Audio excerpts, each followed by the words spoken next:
Sio Nagad. Hello all. Oshtasahiya. Good evening and wado for watching. Thank you for watching. So I watched a certain TV show today. I'm a little late on it because I kept forgetting to look at it. But there is an area in there that like totally summed up what's going on and has been going on for, I don't know, however many years. But the gist of it was that no matter how many labels you put on yourself, it actually doesn't free you. It's putting like bars around you. It's enclosing you in a box, putting you in a corner or what have you. So all of those restrictions that you're gaining are not freeing. Nobody can have, like, no one can tap dance and like over or between or whatever all these labels that you're putting on yourself, because it's not just and what I mean about labels is it's not just the labels that we've come accustomed to, because those are some labels, you know what I'm saying, picking up what I'm putting down, but the labels of like marking an area or yourself is like saying, I can't have this, I can't do this. If not, it's triggering, it's whatever, right? So like the person in the show that I'm talking about said that the dorm room was their safe space. They didn't want any music. They didn't want any strangers in there because it was the safe space and that would be triggering. There was no animal products that were supposed to be brought in, anything tested on animals. No meat products were supposed to be brought in, like food wise, because the person was vegan and stuff. So like no like loud noises, no music, and no interruption during meditation time. So we all know that there are people out there that are super duper like into all the labels, right? And they get triggered when one of them somebody trips up over a label. So it's not something that the outside world is doing to make you upset.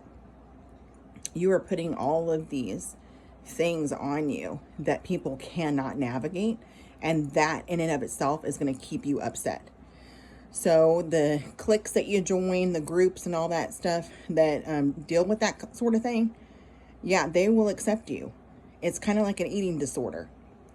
People can spot other people with eating disorders. They make eye contact and they kind of get that little wink, that head nod, or they gravitate towards them, thinking that, oh, this person is like that, right? And so what are your boundaries? What are your I should say, when I say boundaries, what are your unhealthy boundaries, right? Because there's a vast difference between healthy and unhealthy boundaries.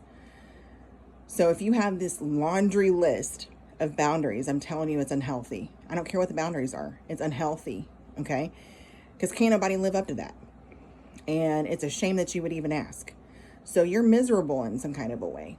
And instead of creating more boundaries and more situations that people, like hoops that people have to jump through and navigate and all that kind of stuff, why don't you go ahead and put in the work?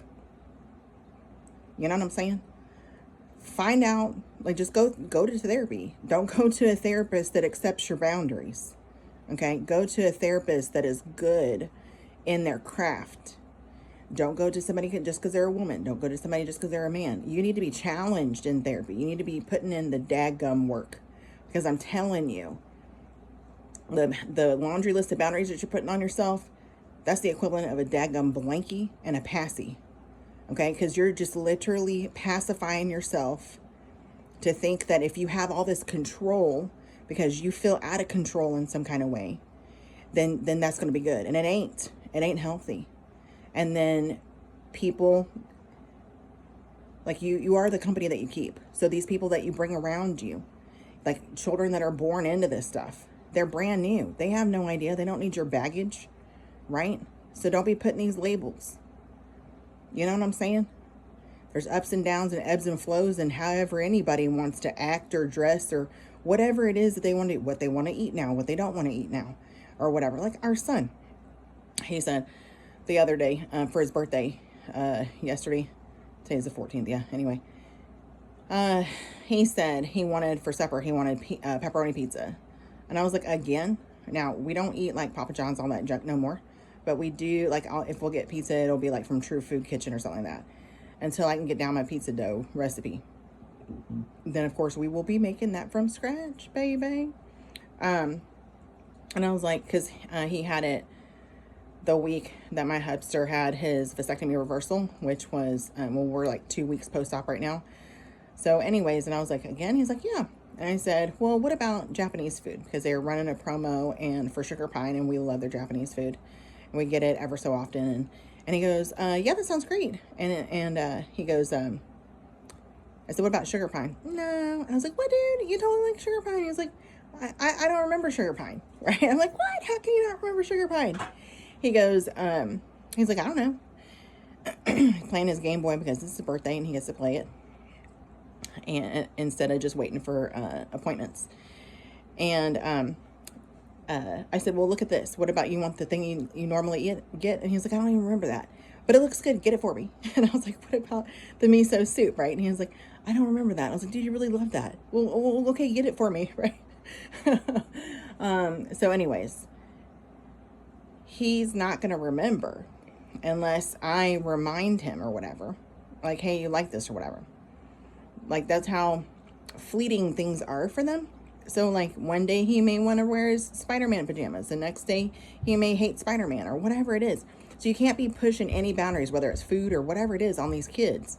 Now, you can be, push the boundary of eating clean and stuff like that.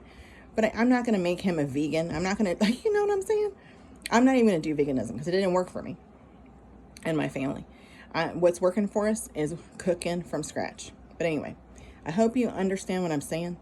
And go watch the show that I'm talking about. Let me see if I remember my my military alphabet here. It's Lima, Alpha, November, December, Alpha. Nope. Lima, Alpha, November, December, Mike, Alpha, November. Okay? From Sunday. All right. Anyway, don't go hang. Kagayui and go chanaske. Told me again. Love you, mean it. And it's the college part where she gets her roommate.